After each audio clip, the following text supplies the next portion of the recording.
Welcome. Welcome. Welcome. To sign up. Yeah!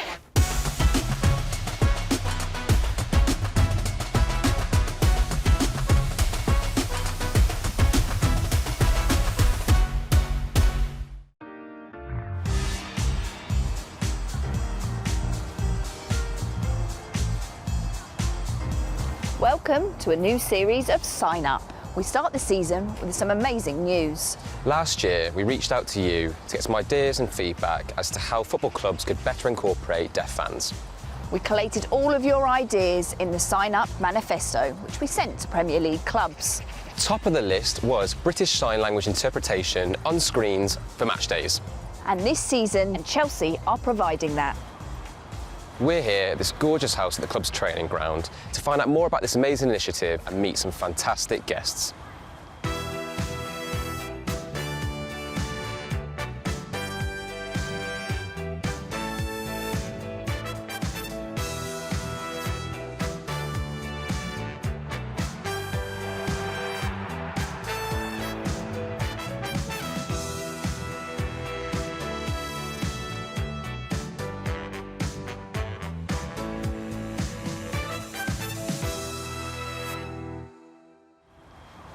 This season, Chelsea are teaming up with partners Cadbury to provide BSL interpreters on screen at all home games, men and women's.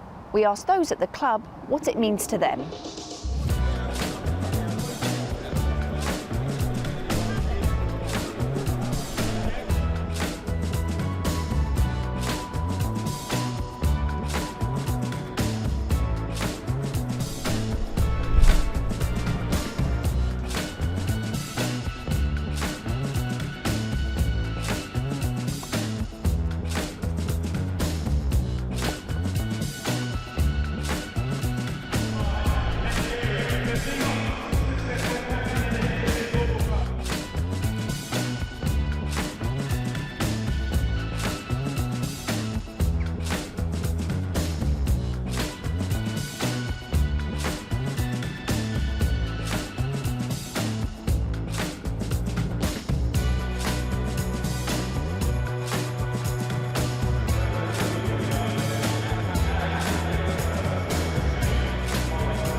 Welcome, Stamford Bridge. This season, Chelsea will have BSL interpreters on screens at all men's and women's home games. What do you think about that? It's a good message for everyone, and it's absolutely a positive thing. Welcome to King's Meadow. I'm really proud of this initiative coming from the club and really pleased as a person also and as a coach to be part of this initiative. I think it's about inclusion and including people, making sure we can welcome all the fans in our stadium, and for that reason, yeah, again, I feel really proud.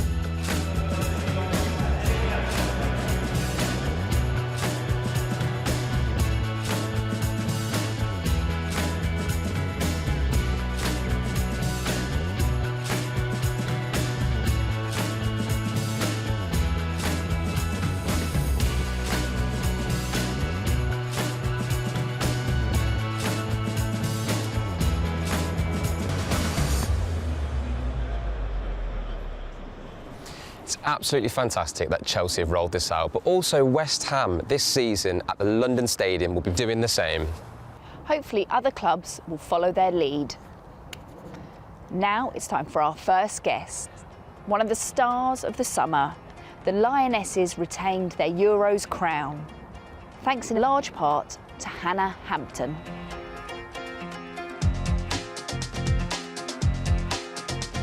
Sorry, my thought process is all over.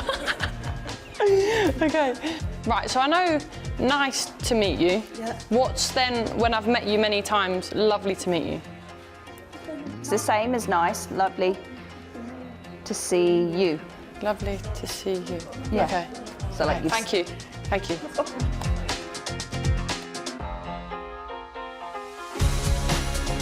What's Chelsea? Chelsea. Because you know the tongue on the badge, the tongue sticking out. Oh! The red. So it's Chelsea. Chelsea. Chelsea. Chelsea. So Chelsea have won the Women's Super League 6 times in a row. This is a new season. What's your focus? What's the message? To win it 7 times. Well, there we go. No, I think obviously we did very well last year with the 3 trophies, but there's one that's there to chase still that everyone's hungry to get. So yeah, we're obviously going to try and do our best to get the 3 trophies, but ultimately we want 4. And what about yourself? Do you have any personal goals for this season? I think just enjoy playing football. It's quite hard after a tournament being on a high to come back into a club environment and just keep pushing, and I think sometimes you do lose the love for the game. So I think for me it's just getting back to playing with that smile on my face and really showing what I can do. But yeah, I didn't manage it last year as much as I wanted to, and hopefully this year I can. So this season, Chelsea will have interpreters on screen at both the men's and women's home matches. How do you feel about that? I think it's great. I think football should be for everyone. And I always find it hard when people aren't included. It's one of my biggest pet peeves. So for me, it means a lot that we can have interpreters. I've got, it's really close to home, the deaf community, and wanting to have everyone feel inclusive with my cousin being deaf. So yeah, I'm all for it. You know, in the deaf community, everybody has sign names. Have you got a sign name, Hannah? Yeah, my cousin always made me one when I was younger, and he's does it ever since. So it's H for Hannah, and then hands for a goalkeeper. Hannah, I like that. So yeah, Nice he's and always simple. calls me that. So you communicate with your cousin through BSL, do you? Or do you gesticulate, lip read? How do the 2 of you communicate? He's very good at lip reading, and he can hear some pitch. He's got obviously his cochlear implant, and he can understand some words. But I have learnt a tiny bit of BSL to try and communicate with him, and just put a smile on his face at the odd time that I see him, and I get to see him, just to make him feel included in the family, because it was only ever my uncle that could communicate to him, and it was annoying me when everyone just kept asking my uncle to tell Ethan what we wanted, and you just couldn't go to him. It didn't really feel personable. And I'm sure you've already picked up a lot of signs along the way, but are there any signs that you don't know that you'd like to learn? I'll give you one. Okay. The lionesses. Oh, I like that. The lionesses. Lionesses. Oh, I like that. So this is the sign for lion, but female lions don't have a mane. So lionesses. Oh, I like that. So you can teach everyone, and well, if you ever get a chance to score, and they go, you could do that, or you save a penalty. It could be your celebration. Next time I'll do that. Next time, you'll be watching out for it now. Do you know Chelsea? Chelsea. I just learnt that one yet. Chelsea. I've got that one. I don't know. I think I'd really want to know a lot more general phrases to be able to communicate with people on a day-to-day basis. How are you? Yeah, so I know how are you, nice to meet you. I know like quite a few generic ones, but I always find it hard when I've asked you a question, you've replied to me, and then I'm a bit stuck. Yeah. And I think you can always use gestures. I think people don't always realise that gestures, you can make yourself understood. It's all confidence as well, that's really important. Use these facial expressions. Do you want a drink? Let's go. It's easily done. Okay, yeah. Story of her life. Okay. So as a goalkeeper, any BSL that might be useful for you to communicate with players in front of you? You know, you've got to shout quite a lot, I'm sure. Would you rather gesture something like a free kick or a set piece, set up a wall, move the wall? Any gestures that you might shout a lot? I think we probably bring a lot of gestures into football that people don't really realise. Obviously, when there's a wall, you're obviously calling for 4 in the wall, telling them left and right. There's a lot of things that you bring into the game that you don't realise, and I think, yeah, it's probably going to be a lot useful if you actually could do all your tactics over sign language on the pitch. No one's going to have a clue what's going on, and it might save my voice, to be honest. But trying to get everyone to look at you when everyone's looking in different directions will be the hardest thing. But you know, we can try our best. So we've got the Deaf Olympics coming up in November. Have you heard of the Deaf Olympics? Yeah, I saw that. So yes, but unfortunately we don't get funding from the government. We have qualified, but we're trying to raise money and they're still trying to fundraise. And we'd like you, if you're happy to do some signs to raise awareness for the Deaf Olympic team. Yeah, absolutely. Deaf Olympics. Deaf Olympics. Yeah. It's the rings. The Olympic rings. That's it. Okay. Deaf Olympics. Perfect. GB. GB, yeah. Football. I like this one. I know generics. Athletics. Okay. Tennis. Oh, a lot of it is really like the motions that they do in the sport, isn't it? Yeah. It's visual. Golf. Rugby. There we go. You've got it. I don't need to teach you anymore. Okay, I've got it. That's it. So thank you so much for thank joining you. us today. It's been a pleasure. No, it's my honour and it's lovely to learn some sign.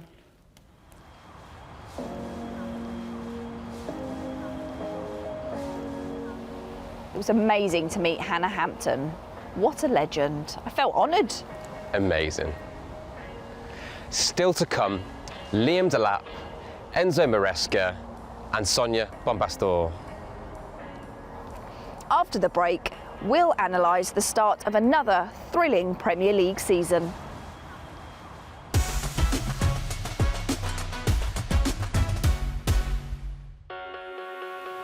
Hello, how are we?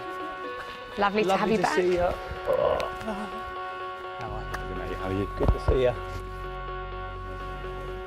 Here, Joe. What's the next to you, mate? Yeah, how are you as well? All right, mate. Good to see you. Thank you. Hello and welcome back. We're at the Sign Up headquarters Big Penny Social and we're delighted to have Joe Cole on the show with us today. How are you, Joe? I'm very, very well. I love this venue. Yeah, be good for a party. Definitely. Don't get me started. Yeah, we're regularly visiting this place, especially for sign-up as well. This episode, we're really focusing on Chelsea. You've had a fantastic career with them. You've won the Premier League 3 times, not to mention the FA Cup 3 times too. But if we put all that aside, what would you say is your favourite memory of being associated with the club? My favourite memory as a player was winning the league for the 2nd time and scoring the goal against Manchester United, which was one of my best goals in my career, but on a really important day to win the title at the club you supported as a boy. So, that's my favourite as a player. The current Chelsea side, looking at them and the players they've got, what are your views on the squad as a whole? Really excited about the current Chelsea side. It's great to watch. It's great to watch them develop and learn. But with that comes a little bit of pain, which I said a year, 18 months ago. I said we've got these amazing young players, and we're going to watch them become better and better and better. But in order for them to improve, they have to make mistakes. You know, and the fan base and the owners and the manager has to accept that. And I think Enzo Maresca's been absolutely brilliant. How he's dealt with it when there was difficult times, players off form, losing games, and I think the fans didn't believe, and now more and more they're believing that we can get where the club have been and maybe even better.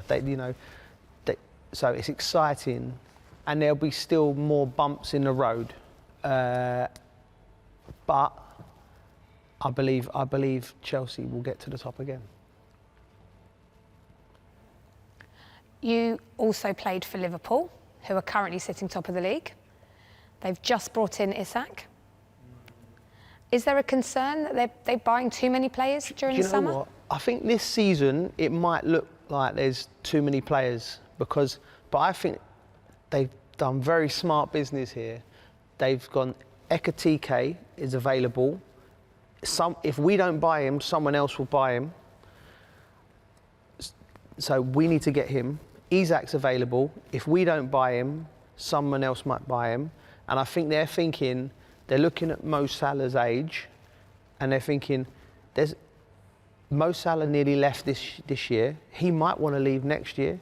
And when you get past 33, you don't know when the cliff's coming, and you start to go that way. So I think they've been very smart. They've overloaded this year, but they'll be in a good position, I think, because you have to prepare for when Mo Salah starts to go like that, and I think they've done great business. I want to ask you, Damaris. Spurs chairman Daniel Levy has recently stepped down from his role. Are you happy, sad? Any thoughts on that? Mixed feelings, to be honest. He was a great businessman, got us the new stadium, great training facilities. However, I do think it was time for him to go. I think we need a new perspective and someone fresh in the role. 25 years ago, the club weren't where they are now. You know, they've kind of progressed into the big six. I mean, that's debatable. But yeah, I mean, really, really happy with what he has done, but I do think it's time for a fresh start at Spurs. Joe, thoughts? I've been speaking to all my friends are Tottenham fans. Well, not all of them, a lot of them are Tottenham fans. And I use this analogy of the Daniel Levy Tottenham thing. I agree with you, he's been a great businessman for the club. You know, you can't discount what he's done. He's been brilliant. I think it's a situation where the fans for years wanted to separate from Daniel Levy, and now he's gone, they're thinking, oh, what could happen here? You know, so I used an analogy to my friends. It's like when you have a boyfriend and a girlfriend and they know it's not right, and they walk away, and then they separate, and then the boyfriend's thinking, oh, maybe I've made a mistake here. Yeah, you don't know what you've got until it's gone. Don't know what you've got until it's gone. Yeah. Maybe, I'm not sure. Manchester United, still experiencing some issues. Yeah. Do you think the gaffer Amarin is going to be in the job for much longer? I thought if he would have lost to Burnley, he'd have been gone. I really do. I think he's that close. He's on the edge. The depth, it's like, for me, the club Manchester United is like, you know, when there's been a disaster and the disaster relief goes in and they're pulling out the rubble and they're figuring out what went wrong and problems, and they're just finding more and more problems every time. And Jim Ratcliffe has given, I think, Ruben Amorim was the wrong appointment for what Manchester United needed at the time. I think they got starstruck by this young, suave, good-looking manager playing swashbuckling football in Portugal, and the project of Manchester United was in such disarray. It needed somebody who was someone who can build clubs, someone who had a vision, someone who understood Manchester United through the I think they should have gone with. For example, so I think they should have gone with Gareth Southgate, with someone like a Michael Carrick next to him, and gone, right, you work as a business, right, we need to rebuild this. Gareth would work. Gareth is great at bringing teams together. You know, he's a creator of environments of success. We've seen what he's done with England, from taking an England team which was on the floor and rebuilding the whole structure around it. And I think that's exactly what Manchester United needed. And he would have been the right man to do it.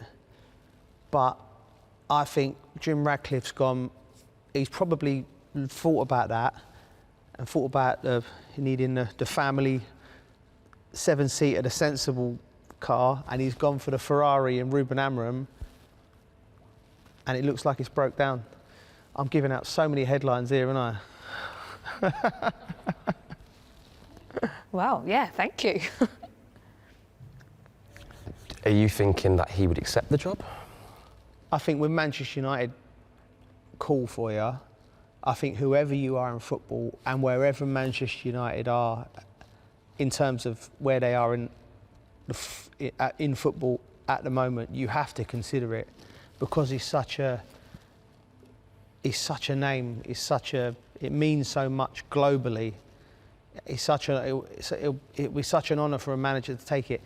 Having said like everything I've said, Ruben Amorim, he's probably a great guy. I'm sure he will be a great manager at some point. So I'd like to see him get until Christmas. I'd say if I was advising Jim Ratcliffe, I'd say let him have until Christmas, and the results need to be slightly improving. Whatever you choose to look at, what is success for Manchester United between now and December, if it's looking like it's going in that direction, it's fine. If not, I think go and get somebody who you can do a 10-year plan with. And I think my idea is quite good. I think Gareth Southgate with Michael Carrick as a number 2, I think that might work. I won't charge Manchester United for that advice either.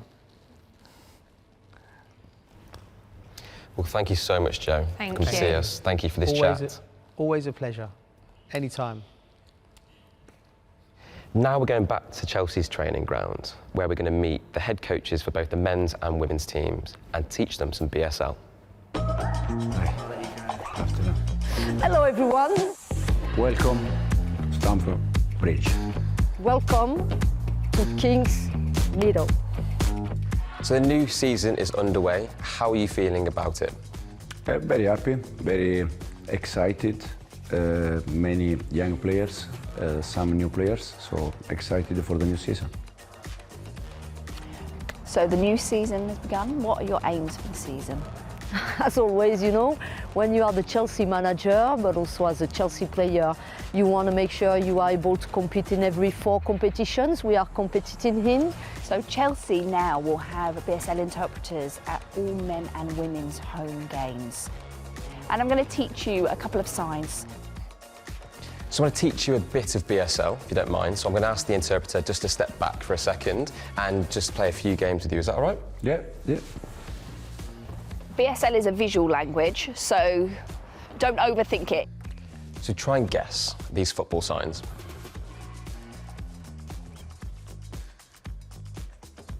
Score? Score a goal? Yeah. Wow. What about this? A tackle. Wow. Save from the keeper. Header. Such a natural. And what about Red card. red because of the lips? Oh, wow, okay, yeah. I said red card because you were like strict when you did that. So I was yellow, red, but yeah. So you're watching the match from the touchline. What do you usually shout to your players? Depends a little bit. Sometimes, a little bit more forward, a little bit more back. Depends. Sometimes a little bit more intense. So it depends a little bit. Attack. Attack. Yeah. Back. Defend. Yeah. Perfect. So I would say maybe the one I shout the most is score, please.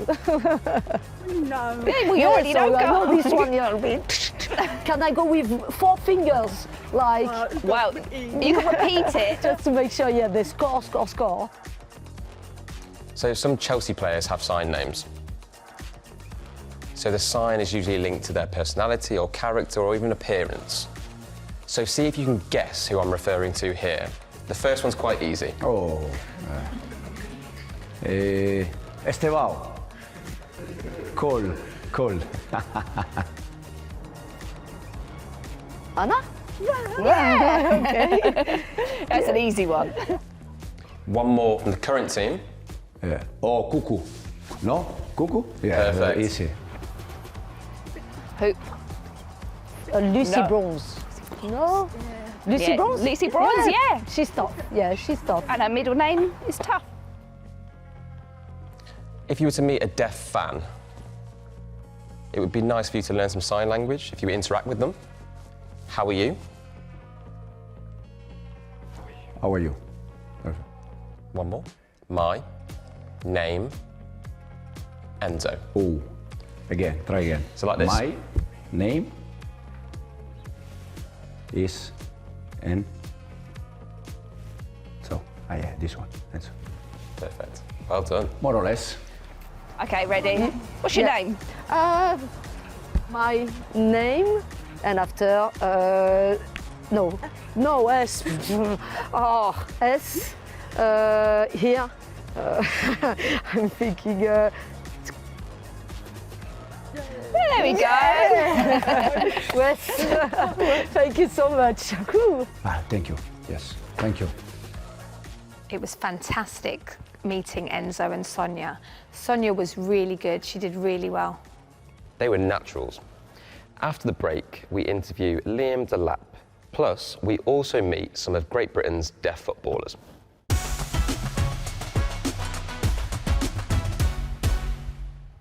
Welcome back. Liam Delap joined Chelsea in the summer just gone, and he's already lifted the Club World Cup with the club. Unfortunately, he did pull his hamstring against Fulham, but we caught up with him just before his injury.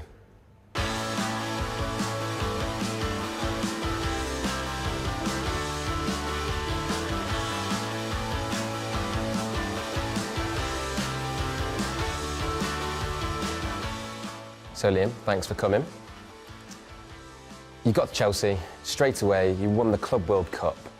How does that make you feel? And what were your takeaways from that trip in America? It's incredible, you know, I think, especially to go into a situation like that so quick, and, you know, it probably was such a really good thing helping me settle in and integrate with the team because, you know, we spent so much time together and, you know, it was just a special feeling to win it as well. I think, you know, I knew coming to this club it's going to be a special club and, you know, I wanted to come and win things here, but I didn't really expect it to be so quick. The new season is underway. Do you have any personal goals for yourself this season? Yeah, of course. You know, I think I spent my first season in the Premier League last year and at Ipswich, and you know, it was an incredible season for me. And I think now this season coming to Chelsea, I just want to go and obviously personally better what I did last season, and then as a team, you know, go and win a trophy, and you know, try and be as high up as we can. Well, it's World Cup year. Have you got any aspirations for trying to get into that squad? Yeah, obviously, I think it's everyone's dream to go and play for your country at a World Cup, and I think, you know, it's got to let the football kind of do the talking, and you know, if it comes, it comes, but if it doesn't, it doesn't. I just keep working hard, and you know, I'm still young, so there's plenty of opportunity. So looking into your school history, you were really good at athletics and rugby. Do you think you could have been professional in either of those two sports too? I think rugby, I had a good chance. You could see you're built like a rugby player, aren't you? Yeah, no, definitely. I think, you know, I didn't really used to enjoy it, and my PE teacher got me into it. But when I used to play rugby at school, it was fun, very fun. So maybe rugby, but probably not athletics. I think there's many people faster than me, so yeah. I also read that you had a mid-game toilet break once upon a time, and you came back and scored 4 goals. Is that true? I don't know how you know that, but yeah. You must have been speaking to our PE teacher. Yeah, no. Oh, I've got people everywhere. That's crazy how you know that. So is it true? Yeah, no, it was. I think it was. And what I think minute? It was. I can't remember exactly. I think it was in a final. sure I think we were losing 3-1 or something. It was in school when I was like 13 and I was struggling. And then I went and came back and scored. I think I scored a hat-trick. Yeah, we won 4-3. So if you weren't a footballer, what would you be right now? I've always wanted to be a rally driver, like driving cars. Yeah, probably not F1, but definitely like some sort of rally driving, or probably in the army. Like I really like, you know, the SAS stuff and that. I think that would be entertaining. So you get on well with Rolf then. Yeah, no, it looks cool. So your career to date, who's really influenced you, you know, personally and professionally? You know, I think obviously I've been on a great journey. I think I started off at Derby, and there's, you know, so many coaches there that developed me as a player, and then moved on to Man City, and you know, that was kind of, I was a bit more older and also learned a lot there, and you know, it was a completely different style of play, but then I learned so much there that, you know, has helped me in so many aspects of my career. And then going on all the loans, you know, it was difficult at times, but I learned a lot there, and you know, it's helped me probably, you know, get to where I am today. I probably learnt more in the tough moments than in the good moments. And then, you know, obviously last year was a different start to this year, and I think everything that, you know, you experience, and you know, it just builds you to, you know, kind of try and do your best where you are. You've obviously faced a lot of defenders over the years. Who's the toughest defender you've ever faced? I think the obvious one is Van Dijk. I think everyone says him, you know. I think I had some great battles last season with Murillo from Forest. You know, I think he's, you know, strong and fast, and someone that probably, you know, people don't kind of think of, but I definitely thought he was good last season. So this year, Chelsea are going to have the interpreters on screen at both the men's and women's home matches. Any thoughts on that? How do you feel? Yeah, no, I think it's excellent, you know, for Chelsea to do that and kind of integrate, you know, everyone into the sport and make it easier for people to understand. I assume. I think it's an incredible initiative, and you know, it's something that Chelsea can be proud of. Chelsea deaf supporters came up with some sign names for players. So they're normally to do with how you look, your celebrations, or your personality, and they've created a sign for you. You look so nervous. It's a nice one, don't worry. This is it, it's Delap, because you're constantly running through the field, running forward. Yeah, nice. So it's like that. Yeah, like that. Okay. Yeah. Powering through. I remember that one. And if you forget, you can always do a celebration of love, because this is the sign for love. Love Chelsea. Love. Love, and that's the sign for Chelsea. Because you know the tongue on the lion on the badge is sticking out, so that's why. Okay.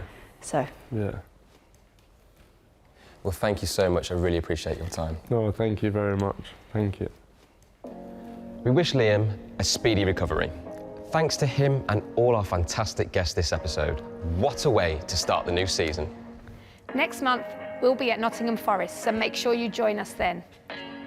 We'll now leave you with the Deaf GB women's team. There's only 2 months to go until the Deaf Olympics. And great news, Lucy Bronze has donated £10,000 to the team. She's even more of a legend now. Bye. Bye.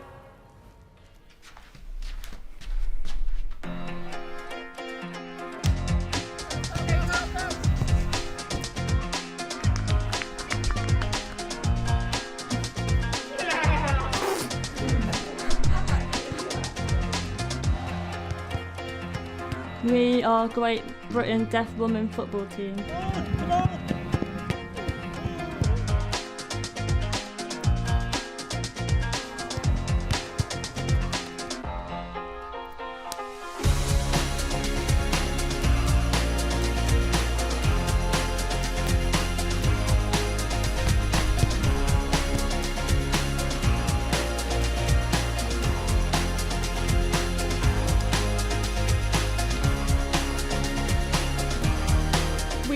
qualified for the games.